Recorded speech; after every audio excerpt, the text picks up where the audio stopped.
Hello everyone, welcome back to my YouTube channel. Friends, आज हम करने वाले हैं गेट पर पीएचडी। जी माय डियर फ्रेंड्स, आज हम गेट के सारे यूजेस सीखने वाले हैं। आप वीडियो के लास्ट तक ज़रूर बने रहिएगा। फ्रेंड्स, मैं आपको एक बात बता रही हूँ कि जैसे कि आप गेट के बहुत सारे मीनिंग होते हैं। जैसे कि आपको लिखा ही है कि गेट मीन्स बिकम, यानी होना। गेट मतलब मिलना, कोई चीज़ जो हमको मिलती है तो वहाँ पे हम गेट का यूज करते हैं। लेकिन अगर आप यूज नहीं करे होंगे तो आप किसी को ज़रूर सुने होंगे इंग्लिश बोलते टाइम, या कि इंग्लिश में कहीं आप लिखा देखे होंगे या कि लिखते होंगे। लेकिन आपको बहुत कन्फ्यूजन रहता है कि आप गेट का यूज हम किन किन टाइप के सेंटेंसों में करना है, कहाँ पे करना है।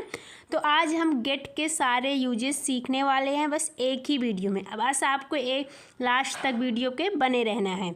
देखिए, गेट का हिंदी मीनिंग होता है जाकर लाना। जैसे जब हम कोई हमारे चीज़ कोई लाता है तो वहाँ पे भी हम गेट का यूज करते हैं। जब कोई हमको चीज़ समझ में आ जाती है तो वहाँ पे भी हम गेट का यूज करते हैं।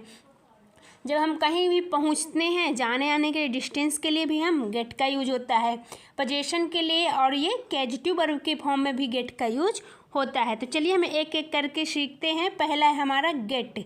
गेट के पहले हम तो फॉर्म पढ़ लेते हैं, क्योंकि हमारे गेट के फॉर्म ही बहुत यूज होते हैं। तो गेट जो होता है, गेट के फॉर्म है। गेट हमारा फर्स्ट हो गया, गॉट सेकंड फॉर्म हो गया, gets getting, get got gets getting. Getting जो होता है फोर्थ फॉर्म है, ये फिफ्थ फॉर्म है, और ये गॉट जो होता है सेकंड फॉर्म है। तो हमारा पहला हो गया गेट। गेट मीन्स होता है बिकम, यानी कि होना। ये हमारी सिचुएशन को बताता है, यानी कि हमारी अवस्था को बताता है कि हम क्या हो गए हैं या कि हमारे साथ क्या हो रहा है।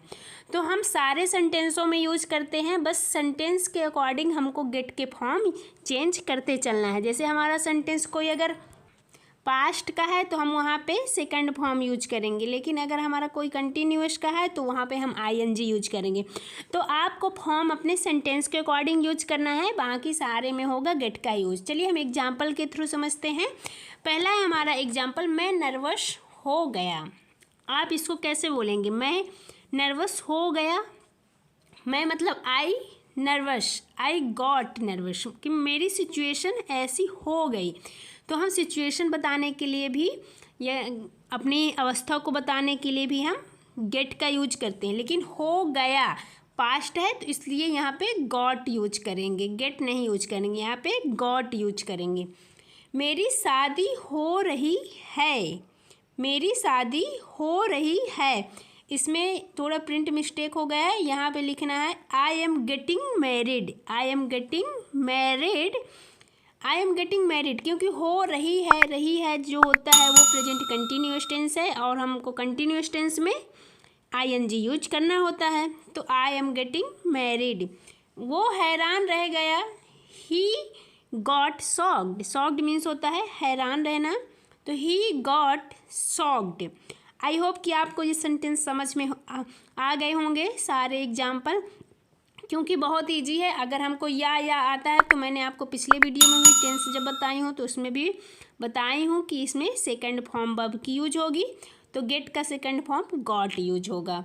चलिए नेक्स्ट पढ़ते हैं गेट के यूज। गेट का यूज होता है जब कोई चीज़ हमको मिल जाती है, कोई चीज़ हमको प्राप्त हो जाती है, या कि किसी चीज़ को हम अचीव कर लेते हैं, पा लेते हैं।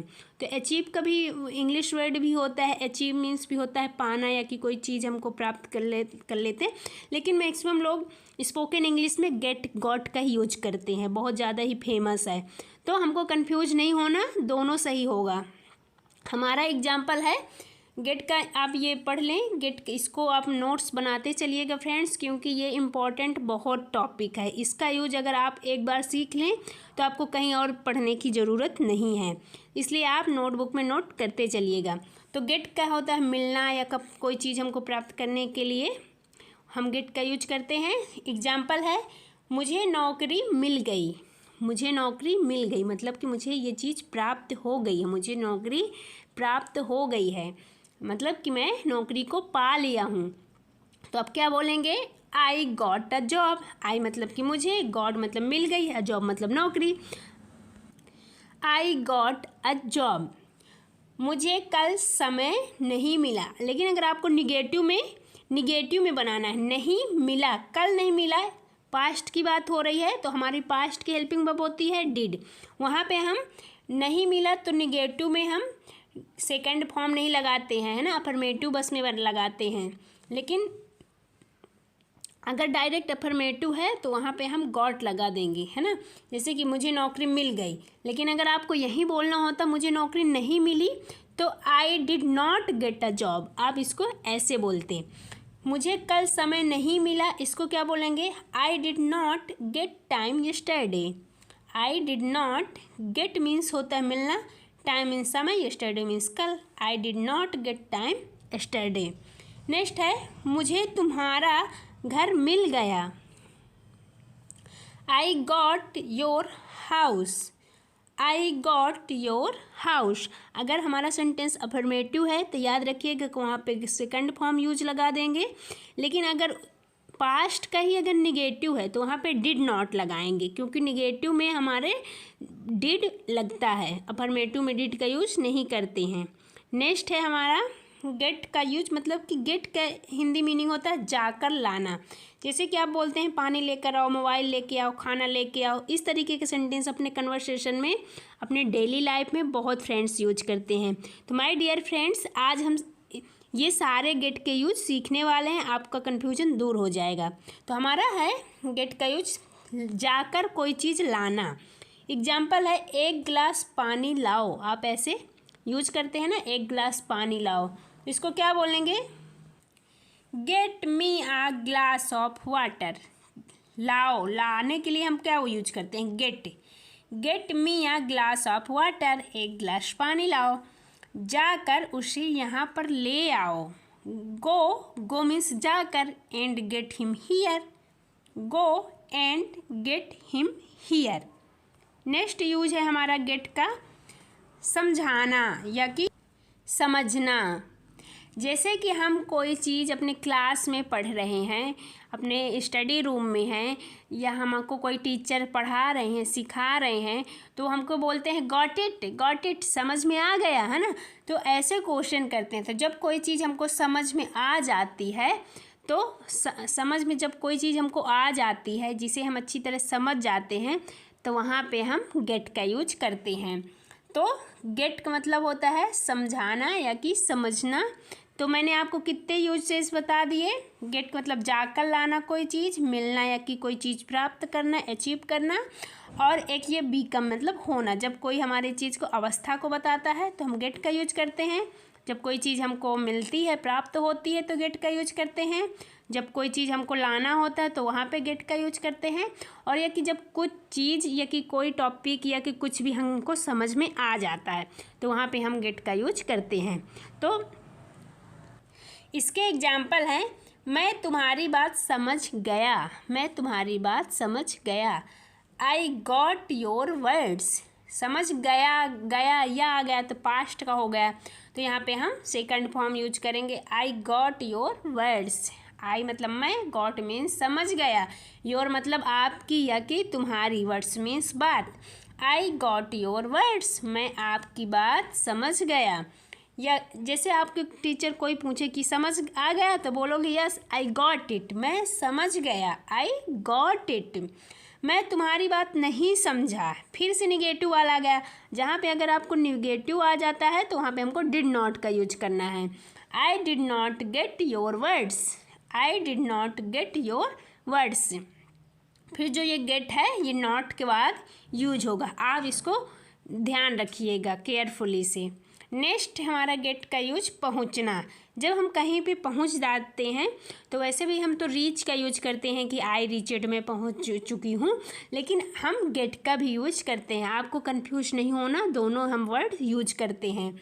तो गेट का हिंदी मीनिंग होता है पहुंचना, है ना। जैसे कि मैं घर पहुंच गया। आई गॉट होम मतलब कि मुझे घर मिल गया। इसका यही सेंस हो गया कि मैं ये चीज़ पा गया। अगर आप एक तरीके से अपना माइंड लगा के सोचेंगे, पहुंचना मतलब क्या कि मैं वो चीज़ में पा गया, मुझे वो चीज़ मिल गई तब ना मैं जैसे मैं अपने घर पहुंच गया तो मुझे मेरा घर मिल गया तभी ना मैं पहुंच गया। तो आप इस तरीके से भी वर्ड आते हैं, लेकिन हिंदी में पहुंच गया रहता है, लेकिन आप लोग कंफ्यूज हो जाते हैं। आपको कंफ्यूज नहीं होना, बिल्कुल भी नहीं होना है। तो मैं घर पहुंच गया, आई गॉट होम। मैं स्कूल पहुंच गया, I got school, I got school. लेकिन अगर इन्हीं को आपको निगेटिव में बोलना है तो आप कैसे बोलेंगे? I did not get home, मैं घर नहीं पहुंचा। आई डिड नॉट का यूज करेंगे और फिर वहाँ पे गेट यूज करेंगे, ना कि गॉट। नेक्स्ट है हमारा यूज ऑफ गेट। गेट जो होता है वो मैंने बताया आपको स्टार्टिंग में कि ये पोजीशन का काम, यह कि कोई कैजेटिव वर्ब के रूप में भी ये काम करता है। कैजेटिव वर्ब मतलब ऐसे वर्ब होते हैं कि जो खुद काम नहीं करते, किसी न तो खुद काम करते हैं न तो हम आपसे काम करते, थर्ड पर्सन के द्वारा काम करवाया जाता है। ऐसे सेंटेंसों में हम कैजेटिव वर्ब का यूज करते हैं। जैसे कि कैजेटिव वर्ब में भी यूज ऑफ गेट का बहुत बड़ा रोल होता है। जैसे कि उसने पुस्तक लिखवाया, खुद से नहीं लिखा ना तो आपसे लिखवाया, किसी थर्ड पर्सन से लिखवाया, तो इसको क्या बोलेंगे? He got the written, he got the written. आप राजू को क्यों बुलवाओगे? क्यों बुलवाओगे, है ना? क्वेश्चन किया गया है, why will you get Raju called, why will you get Raju called. यहाँ गागी है तो वो फ्यूचर का टेंस है हमारा, तो इसलिए हम को हेल्पिंग वर्ब विल का यूज करे हैं, है ना? उसने खाना खिलवाया, उसने खाना खिलवाया, खुद नहीं खाया ना किसी दूसरे से मतलब खिलवाया, लेकिन तीसरे पर्सन से खिलवाया है। उसने खाना खिलवाया, he got the food fed, he got the food fed. मैं घर बनवाता हूँ, I get home made, I get home made.